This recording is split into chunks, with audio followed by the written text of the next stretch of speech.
Warmly welcome to this webinar on digital social innovation and collective intelligence, hosted by Forum for Social Innovation Sweden.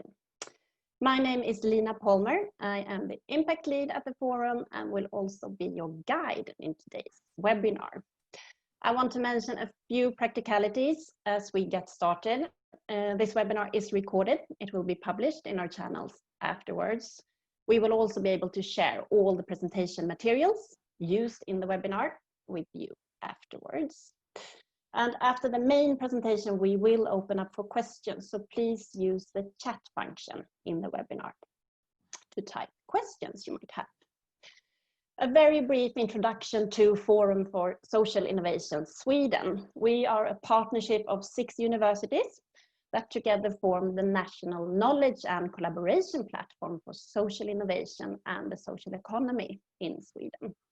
Our mission is to build and mobilize capacity for social innovation to realize the global goals and the 2030 agenda. And we do this by monitoring national and international developments related to social innovation and ensure that this knowledge and experience is developed, shared, and utilized.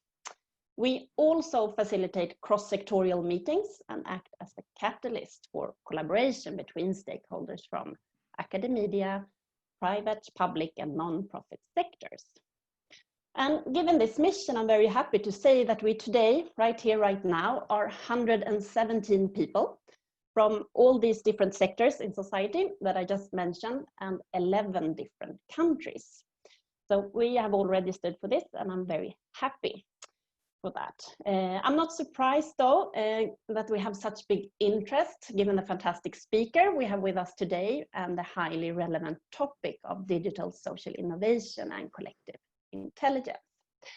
It's a topic that I think most of us find more relevant than ever, given the enabling role that technology has come to play in innovating and improving people's lives. Broadly speaking, of course, but also particularly from the perspective of the ongoing pandemic. Peter Beck heads the Center for Collective Intelligence Design at the renowned British Innovation Foundation, Nesta. He led Nesta's research on digital social innovation, and where he last year launched the European Digital Social Innovation Index, work that now has progressed into collective intelligence. Peter is well known for his expertise in the role of technologies in public and social innovation, crowdfunding, smart cities, the collaborative economy, and public social innovation labs. So topics on which he's co-authored numerous reports and shared and published many lessons learned and studies. Peter is also a very inspirational speaker, and today I'm happy to say that he will share his knowledge on how human and machine intelligence can be combined to solve social challenges. Peter will present for approximately 20 minutes, and after that we will open up for questions. So please use the chat function of the webinar to ask questions. But now, a warm welcome to Peter Beck. The screen is yours. Thank you so much, Lina. I'm just going to share my screen and then I'll kick off. So, 1 second.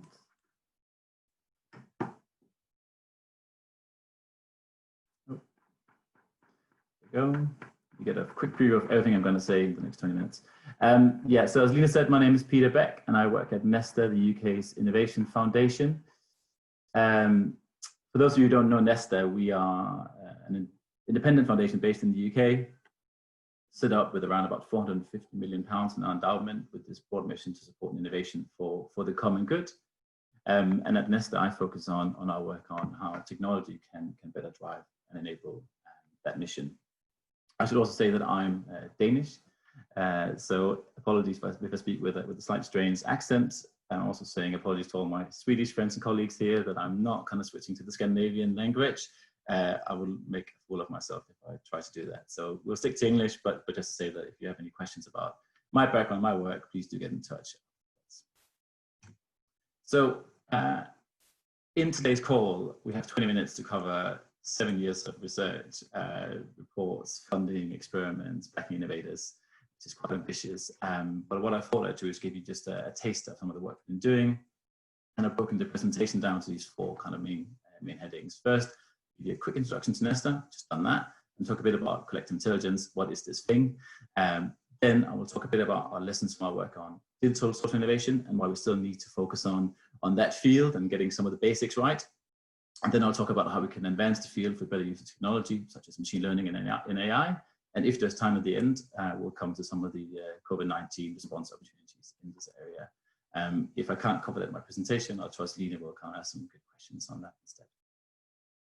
So we call this field digital social innovation, others call it civic tech, social purpose tech, tech for good.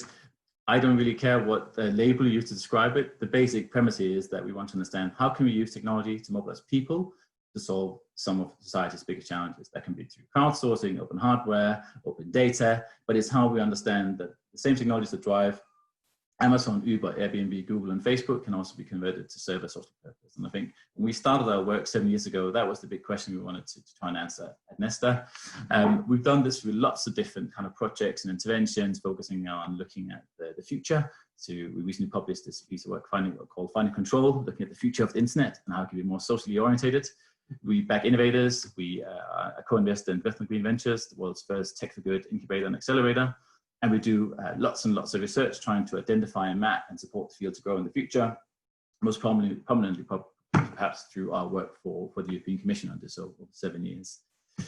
And I guess the way in which I understand the relationship between our work on digital social innovation and collective intelligence is that digital social innovation is this broader field talking about how we use technology for good, both in terms of how individual humans become better at solving a task and solving a social challenge with technology, but also how we do it together. Our work on collective intelligence is almost the evolution of that field, trying to get more detail around how do we kind of mobilize hundreds, thousands, sometimes millions of people online to think collectively and act collectively so they become more than the sum of their parts. And what are the design decisions we need to make in that process to do that well? And within that also, how can we make sure that advances in artificial intelligence is about amplifying our human collective intelligence rather than just automating human tasks and making us all dumber or less useful. So that's the kind of link between the two fields. Hope that makes sense. Again, let's pick this up in the questions if it doesn't. So on that note, I thought I'd kind of move into talking a bit about our field of intelligence. So we set up the center 2 years ago to answer this big question I mentioned earlier: how do we get smarter together? We have done that through developing a set of practical tools. Our playbook for collective intelligence design is currently used by the UNDP to help innovators from across the world developing solutions on sustainable development goals. We are currently backing 36 different grants from across the world and people experimenting on how to use collective intelligence to solve anything from air pollution to democracy challenges and healthcare innovations. And we do a lot of research as well, looking into how this can help create more inclusive futures. Collective intelligence has many different definitions, and depending on which academic you'd ask, we probably get a different answer. But to us, it's the idea that intelligence or collective intelligence is created when people work together, often with the help of technology, to mobilize a wide range of information, ideas, and insights to address a challenge. And I'll say address a challenge better because you get more diverse in doing that. It's important to say that this is not a new idea. The Oxford English Dictionary was crowdsourced.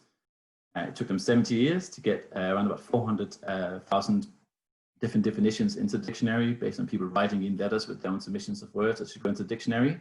And to give you a sense of kind of how technology has changed this field, Wikipedia, as we all know and use, get around 6 million new pages a month, and gets around about a edit every 1.2 seconds. So while collective intelligence is an old field, it is the idea that technology has really advanced it to do things at depth and scale and speed in ways that was unimaginable before the internet that we are interested in. So now we see this happen across the world in lots of kind of exciting, interesting fields. I think most of us probably know of Waze. That's probably a fantastic example of collective intelligence. Here you use Google Maps, but overlaid with kind of crowdsourced input from other drivers on how to make your best way through cities and plan your routes. Perhaps more interesting in kind of the social innovation space, we have projects like one over here on the left side with all the hearts. It's called Good Sam app. It's a project we backed at Nesta. Essentially, it's kind of like Tinder for heart attacks. Oh, that sounds a bit weird, but essentially in London now, if you have the Good Sam app on your phone and you walk by someone with a heart attack, you can press the app, and then 3 people nearest to you with the app who are certified and give cardiac arrest support get notified and come to that person to provide support. It's kind of a good example of how you can use simple tools to kind of tap into a collective capacity to save lives in a city. With support from Nesta, we now integrate that into the London ambulance service. So when you call the ambulance, they now dispatch an ambulance and send out a notification to the app. The 3 nearest volunteers that can do CPR be notified at the same time, which sometimes is the matter of getting someone there 5, 10, 15 seconds before the ambulance arrives, which again can be the difference between life or death or life with disability. Another great example is Zooniverse and citizen science more broadly, where you famously use often hundreds of millions of people or 100,000 inputs from millions of people to do science, explore galaxies, do research, and so on. Across all of these projects, I guess they have kind of these 3 common traits. They use people, data, and technology to make people smarter together. And that's kind of what we look at in all of our work. I can only give you tastes of all of our work because there is so much stuff to cover, but just to give you an idea of what it looks like in practice. I'm going to look at Lena now to give me a thumbs up if I'm going too fast or too slow. It's all right. Okay, good. So it's good to check in. Normally I can see people, so I can see if they don't get what I'm saying at all. So this is a bit of a challenge. In our work with Collective Intelligence, we've tried to make it as practical as possible and broken it down into these kind of 4 main categories. We think that anyone trying to innovate can do it to use it to better understand problems, find solutions, decide on what to do, but also learn, test and adapt from that work. In our work on our playbook and other projects, we try to follow this framework. We have hundreds of examples of how you can do this in each of these four phases. And there's a different version of this talk where I'll give you a whole day workshop on how to think about understanding problems, developing your own projects, and so on. Just to give you a feel of what that is. So one of my favorite examples of how to understand problems using collective intelligence is Petropankana. In Jakarta, they have 2 interesting trends. One is it's one of the cities that receive the most rainfall every year. It's also one of the cities in the world that tweaked the most. And the city decided to try and come up with a map that uses the best insights from citizens on where the city is being flooded, so people can't move around or there are risks to lives, and combine that into kind of a crowdsourced public map using Twitter data, and combine that with public data on floods as well to create a common resource for the city where it basically shows how we're thinking about flooding and how to manage it at the moment. It's quite a simple solution, but it's highly effective, and it shows how we can all kind of work much better on understanding problems. I'm from Denmark, so I have to have a slide in here about Lego at some point. So I guess Lego ideas and the general idea of like crowdsourcing and challenge prizes is a good example of how you can tap into a collective brain to develop new solutions by getting lots of different ideas generated really fast, lots of feedback between participants. You can kind of quite quickly arrive at a potential new idea to a known problem. And then you have deciding and acting. So in the last couple of years, we've seen huge advances in digital democracy. So new ways of shifting the policy and lawmaking, funding process to citizens using digital platforms. Probably the most famous and most successful of these is in Taiwan, where the government uses this platform to basically get ideas from citizens on which policies the citizens want to be implemented, but also then test them out with other citizens so people can vote and comment on each other's ideas. This has, amongst others, led to the policy in Taiwan around how to regulate Uber, but also led to a citizen proposal on banning plastic straws in the country being voted on and implemented. And I think WeTaiwan and other platforms like the CDEM and Consul are good examples of how collective intelligence, is embodied within how we should think about democracy in the future. And thinking about the unrest that is happening across the world is also a good lesson for how we can probably use some of these platforms to better involve the broader public in making decisions about society that better reflect society's needs as a whole. Sorry, I'm about to go into a much longer rant on some of the inequalities in the world. Just to say that the playbook and everything else we publish in Nesta is free, and you can follow it on the link in the bottom right of the screen. But in the playbook, you have activity cards, canvases, and prompts for how to basically go through the whole journey of designing your own intelligence project. And maybe we can organize a second workshop with the team in Sweden on how to do that. It can be done online, although it's better done in person. So hopefully we can meet again soon and do that. So that's kind of what we mean by collective intelligence. That took me 10 minutes. Hopefully it's given you a taste of what the field looks like in practice and why we are so keen on it. So as I said, Intelligence is probably thinking about the next phase of digital social innovation and how we can advance it by getting better at the design. And I'll come to some of the kind of the role of AI and machine learning later. But I think it's also really important to say that what we identified in our research on digital social innovation more broadly is still really important because, as I said in my introduction slide, we need to fix the plumbing. Some of the basic support infrastructure around how to use technology still isn't in place in Europe. So I'm just going to talk to you for 5 minutes about that, because I think it's really, really important for how we think about this from a kind of funding and policy perspective.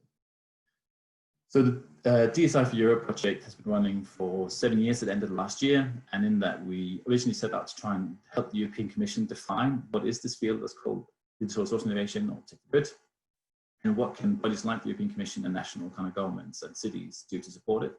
And as part of that, we did a crowd mapping exercise. So that map that you see blinking in the bottom right hand of your screen is our crowdsourced kind of map of people and projects across Europe. We're trying also to understand where's activity happening, where's it not happening. And most recently, we kind of evolved the project to looking more at systemic barriers to growth, not just saying what is it, but also why is it not growing? How can we address that challenge? And also through our recent magazine, we tried to kind of imagine what a world that made the most of digital social innovation would look like. So there are several 200-page studies going into detail on the barriers and enablers in the world of DSI, and I'm not going to go into them, but here are kind of 5 key headings from the work that I've done over the last couple of years in this space. I think it's important to say that money and investment in this space is, it's easy to always say we need more money, and we do, but it's also about kind of making sure the money is being spent in the right places. As you can see, both in terms of the activity, but also when you follow the money, it's incredibly unequal in how it's being distributed, typically centered around people who get technology already, typically centered around cities and kind of other tech clusters, and often quite disconnected from kind of mainstream civil society. And often kind of driven by more of like a tech startup kind of lens and understanding than a kind of civil society and social media. At the same time, the field of DSI struggles like most other sectors with accessing about digital skills, both in terms of the people doing the coding, the data analysis, but also the people who understand how to lead digital projects within civil society organizations. And in a world where you're a small charity and you're competing against, say, Facebook or Amazon for data scientists, you're always going to lose out.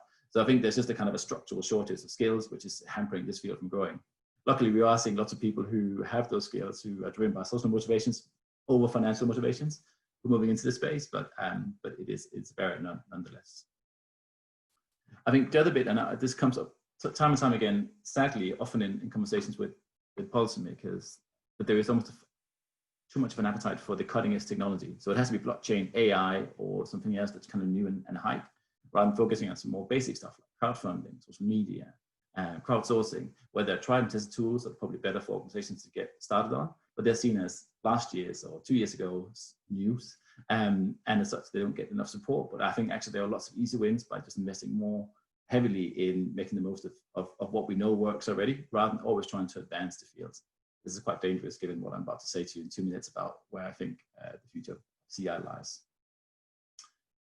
Linked to this, there is, particularly within the kind of tech part of the digital innovation space, kind of a build it and they will come. I've seen an infinite amount of people developing the next kind of meal sharing, crowdsourcing, open data platform for a sort of purpose. It's just begun with someone who likes tech, beginning with, I'm curious about this. And while that's great, these probably much better if they start with a real understanding of the social problem they're trying to solve and who else is working in this space and working with those organizations and applying technology to that.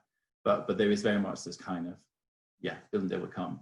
That only kind of works if you're in like a Silicon Valley world where you can pump enough VC money into a project until you get market dominance. It doesn't work in the social innovation space, I think. Similar to that, most organizations, both those who get the tech and those who don't get the tech, don't really focus too much on impact models, which means that the people who do want to back them and support them often don't have the confidence to do so because there is no evidence about if it really works or not, even though we have anecdotal evidence that it might. And similar, so linked to that, there is a little kind of investment in kind of getting the right business model, which means that it's often organizations jumping from small grant to small grant without thinking about the long-term future of these projects. And again, therefore, most of them just die out when the pilot funding ends. So I'm being quite negative here, but it's more because I care so much about this field. And I think these are some real flaws that we can fix. We know what the tools are that will fix all of these.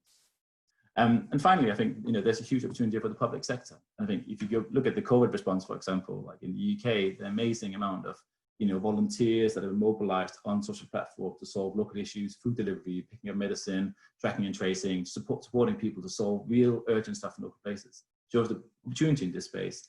Yet most of cities and what we call smart cities almost never tap into the kind of opportunity in DSI when thinking about the solutions. They still revert back to kind of quite simple kind of corporate business-led kind of tech solutions. I still think there is a massive opportunity here. And then I think my final kind of really important kind of hobby point is that even in the tech for good or DSI space, or I'm going to really speed up now, there's a huge issue around diversity. So most organizations are still dominated by people who look like me. They're white, male, and they do tech, and therefore they don't reflect the people that they really serve. I'm going to jump over the recommendations because they're quite obvious. Just say that I think we developed this index for DSI to try and kind of beat the startups and the tech companies that they're engaged, saying, just like we talk about tech startups and incubation startups across Europe, and where should you go if you have a tech company? We can do the same thing for DSI and saying, what are the best places for DSI, and how can we also make cities compete against each other to be most lucrative in doing this? That was DSI. Just quickly, on collective intelligence and digital social innovation, we think there is a deep need to kind of move beyond the narrow understanding of artificial intelligence as something that either just automates our jobs or makes individual humans smarter and working with a machine, like a chatbot or driving a car. We need to understand how can artificial intelligence enable groups of people to become smarter together. We recently published this piece of work called The Future of Minds and Machines, where we try and kind of develop a framework for understanding the relationship between artificial intelligence and technical intelligence. I'm not going to go into too much detail in this, but I think it's just important when we understand this field that we understand what a machine's really good at and what a human's really good at. Humans are biased, but we're also emotional, we're good at organizing, we can think out of context, we can develop new relationships. Machines are incredibly good at analyzing huge amounts of data, finding structure, finding patterns, and it's about understanding how can you combine those two in developing solutions. Just one example, and then I'll kind of move to the next final bit. WeFarm is a project from Africa. Many of you might know it. It's operating in 3 African countries at the moment. And it's a good example of how to do this in practice. So essentially, it uses natural language processing, a form of machine learning, to help farmers in Africa who have a problem with their crops, which is, I think, something like 80% of farmers in Africa are smallholders, so individual or small farms. And if a farmer has a problem, he can take a photo of his crop and the disease on his phone, and via a text-based system, he can send it into the WeFarm database, which then connects that farmer with 3 other farmers in the network who's had a similar challenge. This is across 3 different African countries. And they then get an immediate text message with the picture. They can then text back the answer, and the computer then redirects that answer back to the farmer with original problem so you can address the crop issue. And for me, this is a fantastic example of how you can use machine learning and an algorithm to find connections between a large, messy crowd of farmers in sub-Saharan Africa. Sorry, that was a very kind of quick illustration of an example. I have two other examples here that I'm not going to go into too much detail on 2 minutes. So we map out in our work kind of 8 dimensions in terms of where AI can add value to our human collective intelligence. And based on that, we come up with this framework. I think maybe in the examples, Lena, we can come back in the Q&A, we can come back some of the examples I want to use because I think they're really, really important how we understand this field. But I think we have this framework of 4 different ways of how machines and groups can work together. And I think, at least in my view, this is very different from how we traditionally understand the role of artificial intelligence in relationship to humans. So the final bit is kind of the missing story of the role of crowds and collective intelligence in shaping AI. So most of the algorithms that we currently are subject to, in anything from how we drive to how decisions are made about our benefits on court systems, are shaped by historical data. And often that data is biased as well. There's lots of kind of recent studies on this. But our argument here is also that if you're better working on collective intelligence and crowds and creating diverse crowd input into how we design algorithms, we can also create better AI and better machines, which can then help us shape better and fairer and more diverse societies. Sorry, I feel like I rambled through that way too fast, but hopefully it's giving you a taste of what we mean and what's interesting. Finally, I think we put out an article recently published by my colleagues Kathy and Alex, where we kind of list at least 7 different ways in which this can help with a response to the COVID-19 crisis. And I was going to give you these 2 examples because I think they're amazing.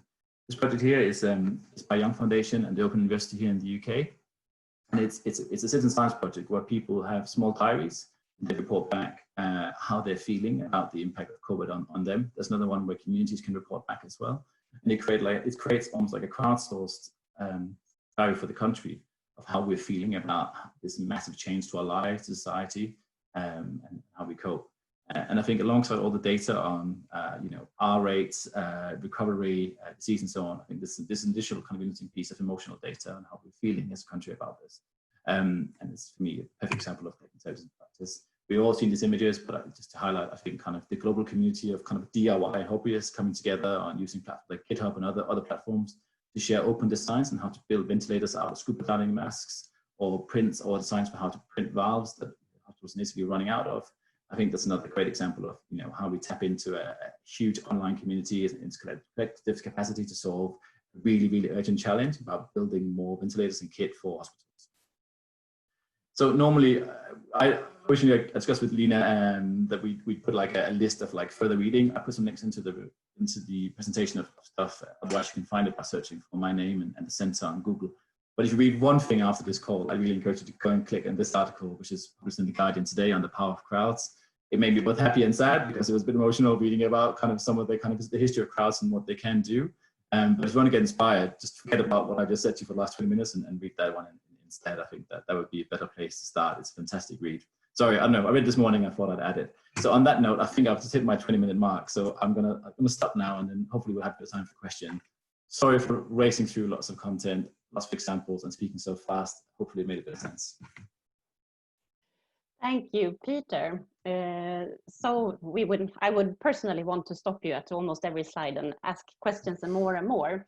I think in the chat, some of it has come in the open chat and some to us panelists. I think many people alerted us to, you mentioned the good example of the app that maps heart attacks, that there is a Swedish version, a similar one, that is called SMS Livräddare. Yeah. I think that link was shared there also. And then someone also flagged for us that Vinnova, the Swedish innovation agency, currently has an open call for civic tech funding. So please look at their website, vinnova.se, if that could be relevant. So those were tips that came in. But then I'm thinking a few different questions. Thinking like both from a global perspective, like what you've talked about, of course, like the European ecosystem, but are there certain characteristics in the European ecosystem that differ or stick out a lot from a global perspective compared to other regions in the world? Like, are some things enabling there or limiting if you take it more from a global perspective? And then I'm thinking also, you've spoken a lot about the potential of collective intelligence and the role of technology. But what about the privacy and integrity risks? How do you see that balance between innovative capacity and technology as an enabler and the balancing act or potential trade-off with risks that might come? Cool. So just on the first 2 points you made, I just want to say the first rule of any presentation I normally give on innovation is steal, copy as much as you can. I think it's fantastic that there are so many projects that are doing the same thing around heart attacks across Europe. There's one in Denmark too. There's a post-start in the US. So I think I wish more of this happened, right? And we're better at it. So I think it's fantastic to hear there's an example there. And on the Vinnova thing, if people want any advice on how to apply for money or if I can help, let me know. So what makes Europe special? I think it's also important to remember that even in Europe, there are very different contexts for this field. So in our last project, we have partners from North, South, East, and Western Europe. And just in the field like democracy, for example, and participatory budgeting that I mentioned earlier, there are big differences, right? So whereas in the UK, France, Spain, it's seen as something that is enabling kind of government to work with citizens on better distributing public funds. Our friends in Poland would say this is also around activism and fighting against government and holding government more to account. So I think it's also important to understand that Europe is not one unity, and it also depends on the political context and also who's using the technology for what purpose. I think there's a kind of, it's also kind of what we call, I guess, that in the US there's probably been a bigger drive towards kind of civic tech and the kind of more around a new way of supplying kind of public service innovations.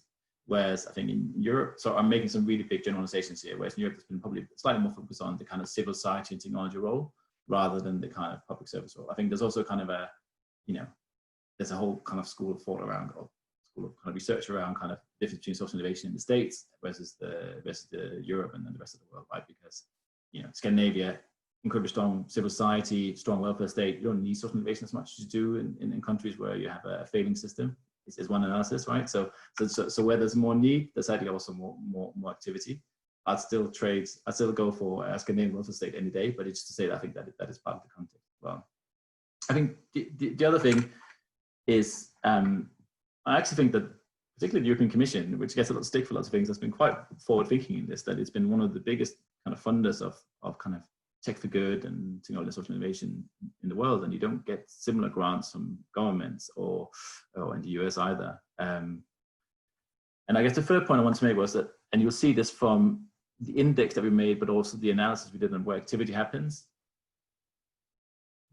that digital social innovation, tech for good, is often a spillover effect of mainstream technology. So the most activity in the UK is in Europe is in London, followed by Barcelona, Amsterdam, Berlin. It's where tech companies exist, and there's a spillover of people and skills. Often there's CSR money from tech companies and so on. So there's a bit of, and I think that is a problem for the field, because often actually where the need is out, you know, as far away as possible from the center of some of the capital cities. But I think that is another kind of observation from me. Anyway, I don't know if that kind of answers your question, but I think there are some of the broader trends, and I guess there's a whole kind of another set of kind of layers in terms of just other rules in Europe around data privacy protection, individual rights, which means that technology has had different kind of context for growing or not growing in the UK versus the US or China. But that's in a whole other debate, but I'm happy to take that too. Which I guess kind of links to your question around privacy. So it's a huge challenge, and there aren't any kind of clear answer to it. I guess the reality is that we are going to be more and more online, submitting data, sharing data. I guess the question is, how do we create the right infrastructure where we can do that with trust and with rights, so that we get the best possible outcome and collect the benefit from the data without it being kind of used against us, for example, to you know, surveillance, nudging us to buy more products that we don't want, or, you know, for even more kind of darker purposes. But at the same time, for example, the big debate in the UK and most countries is around healthcare data. You know, and how do you create the right balance between individuals getting access to their own healthcare data? You still can't do that properly in the UK. Then being able to share that with other organizations, both in the health system and other organizations out there, to enable you to get the best possible healthcare, and also you to help other people like you who might receive the same healthcare while also protecting your rights. And that is the fundamental question, right? So how do you create infrastructure? And there's lots of work, and we're doing some of it around kind of data trust, data lakes, data collaboratives, and different infrastructures where you can create kind of buy-in, where you can share your data, but also reclaim the data. And I think that is what you need to get towards. So you want to avoid a system where when you give away your data, you've given away the ownership of it. So I guess it's the kind of sharing with the collective rather than giving it away or being subject to having data extracted from you without having any control over it.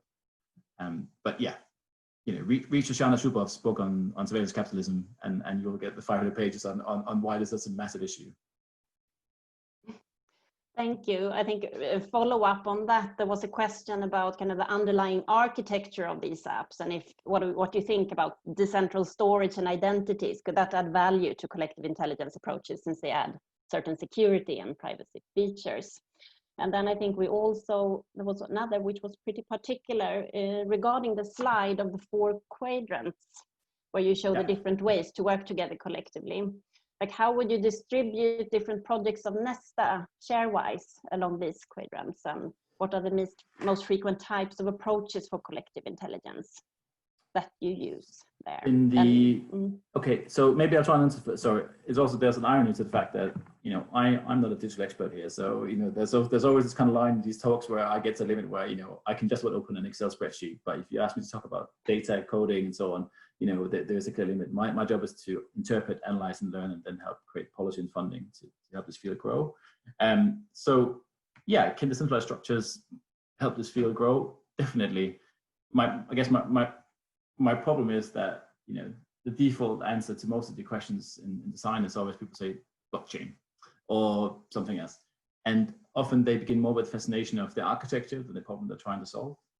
And I think what we've been trying to get at is like, what is the social problem and what is the challenge people are facing, and then what are the different solutions out there. Sometimes it is decentralized architectures. Sometimes it's just, clearer rights around individuals' data ownership and what others could do with them and what they can't do, and your kind of rights to reclaim that data. So I think it's more, sorry, I guess it's just a soft spot for me, because I feel like too often we run at the most high-tech solution for solving this, rather than focusing on some of the more simple stuff we can do. Anyway, so that's not a particularly clear answer. Well, and what was your second question was around the 4 quadrants? Was this around minds and machines, or the understanding problems, defining solutions? That was not fully following the artificial intelligence discussion. The 4 quadrants. How would you where is, I assume that then, like, where is Nesta's focus? Like, how much do you work in each quadrant? So I guess balance it. Yeah. I understood it. Yeah. So it's important to say that these 4 quadrants, I think, are the ones that the question is about. Here we are looking at really, really early stage experiments and research. There aren't that many projects in this space. I would say most of the activity probably falls within 1, 2, and 3. 4 is where you have the real-time collaboration between humans and machines. Is where we have least activity. It's the hardest thing to do. And I think that the bit particularly around where kind of, crowds generate data, insight, send it off to machines, machines analyze it, send it back to the crowd, is kind of a classic example where, there is huge opportunity. I was going to say, this example here from Syrian Archive is one of the grants that we're backing through our experiments program. And here, what you have on that image on your right-hand side is crowdsourced footage from people on the ground in Yemen. So basically, citizen journalists capture footage of people typically using illegal ammunitions. And they share it on Twitter, Facebook, YouTube, and it's just this massive, messy data set. And here, what they're trying to do is create an algorithm that helps all the volunteers trawl through that data to create structured insight around what ammunition was used, how frequently, and where, which is then being passed on to human rights lawyers in Geneva and London to try and then run a human rights case. But that's like most of the examples that we are working on at the moment is in this space, because that's where the next opportunity is. I think it's important for me to say that in the report on minds and machines, we're looking at the next phase. So it's very speculative and is looking at early stage experiments. You don't see many projects that are, to my knowledge, kind of fully fledged and running at scale. And then I think a little bit related to that also, we get questions on kind of how you address the human factor or the human actors in the crowd based on all of these examples and services. Like, okay, the trend of data being seen as the holy grail and the new oil. Like, how do you make people actors in the new services rather than factors or data containers? So it's really the value for the people and not for the companies. You get I think, sorry, if that's a question, then I missed the whole point of my presentation. because that is what's at the heart of it. It's to try and say, well, how do you make sure that technology comes in the service of people rather than people in the service of technology and the people who own and manage that technology? That's what we're trying to do with the collective intelligence. And that's also why we're saying, sorry, I'll speak very fast now because I'm very passionate about this. But, it's about saying, if we introduce artificial intelligence into our lives, and as a society, how can it be about empowering us to take action? So, for example, how can it be about helping a group of citizen journalists and scientists in Yemen and Syria best capture the evidence they need to run a human rights case? How can it help citizen scientists working on analyzing the galaxy or finding patterns in cancer cell research better analyze that data so they feel more fulfilled and they kind of get to a point? Whereas I think a lot of technology, particularly by corporations, is being deployed maybe with the corporation's interest in mind rather than the individual. I think the other thing that's really important here, and this was the point around diversity in data, I think a lot of the way in which we design algorithms or solutions based on data in society is based on flawed data. And one of the points we're trying to make here is that if we create richer, more diverse data across gender, across ethnic background, across profession, social class, then we also get algorithms that more kind of clearly reflects who we are as a society. One of the projects that I haven't mentioned here, and I don't know if there's anyone from Mozilla on the call, but like Mozilla Open Voice is a really good example of this, right? Mozilla Open Voice is so in all of our phones, we have these assistants, and they're trained on data to recognize speech. So typically, they are really good at recognizing someone like me, because someone like me is who builds those apps, right? So if you're a white man who speaks fairly good English, then they really understand you. But the more kind of niche your accent is, or if you have niche languages, there's likely they are to recognize who you are, and therefore you don't get the benefit of having an assistant. And what Mozilla also, by the way, the data that often sits behind those assistants is closed. You don't know what data is being used for it. So what Mozilla Open Voice is doing is essentially helping people crowdsource. So you go into the website, everybody should do it after this call. They ask you to record your own voice and say out a couple of words, and then say, what's your background, where you're from? And then that becomes part of a training data set that anyone who wants to create an assistant can use to make smarter devices that more reflect society as a whole. Because they can also say, well, currently this has all data except for, I don't know, the Englishmen in their 30s is the only bit that's missing from this data set. And therefore there might be some flaws, which is really, really helpful if I understand if that technology actually reflects me as an individual in that context. So anyway, we have lots of stuff to say on that, and actually this is why I think you should read the report, because there's a huge kind of section of the report that talks about this. Sorry. Yeah, no, but super. And I think like time is going very fast. So we've come to the point where we need to start wrapping up. But I think it's really, thank you, Peter. It's been fantastic to get these lessons learned from the research that you've undertaken the last 10 years. And I must say that at least me personally, I'm very curious about following it the coming 10 years too. It feels like you're leading us into the future and to many new great things. So I'm very much looking forward to that. I think questions are still coming in. So we might have to take you up on that offer to come back for a follow-up during the fall, if it's about the CI design playbook or whatever we think. So let's talk about that later on.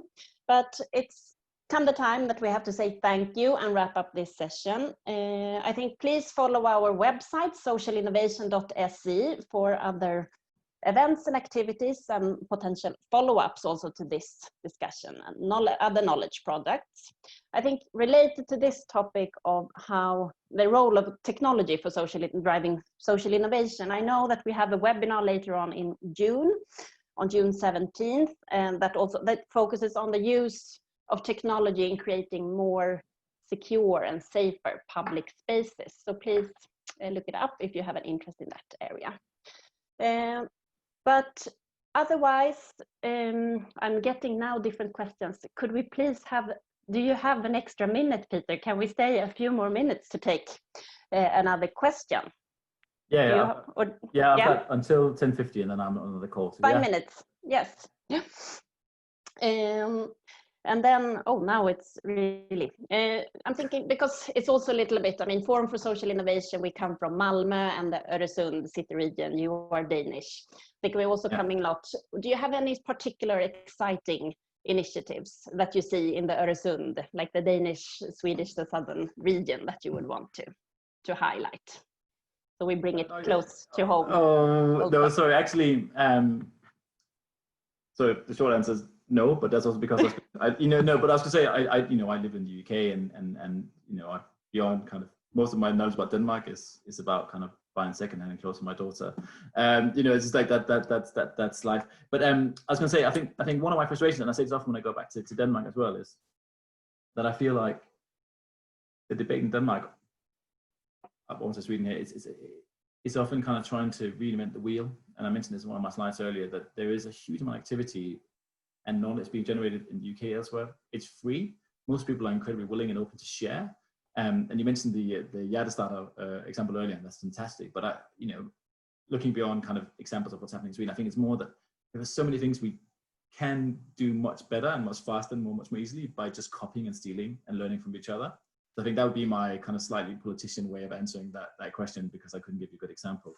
But and I'll say just as a follow up as well, like if people have questions or stuff they want to know about, just send me an email or message me on Twitter, and I'm happy to follow up with answers at that time. But that would be my kind of first plea in that context. Yeah, super. Thank you so much, Peter. And we actually managed with a few seconds before 11:45. So thank you so much for being with us today, Peter, and sharing your knowledge. And thanks to all of you who have been listening also. Let's continue the conversation outside of the webinar too. Thank you and bye. you.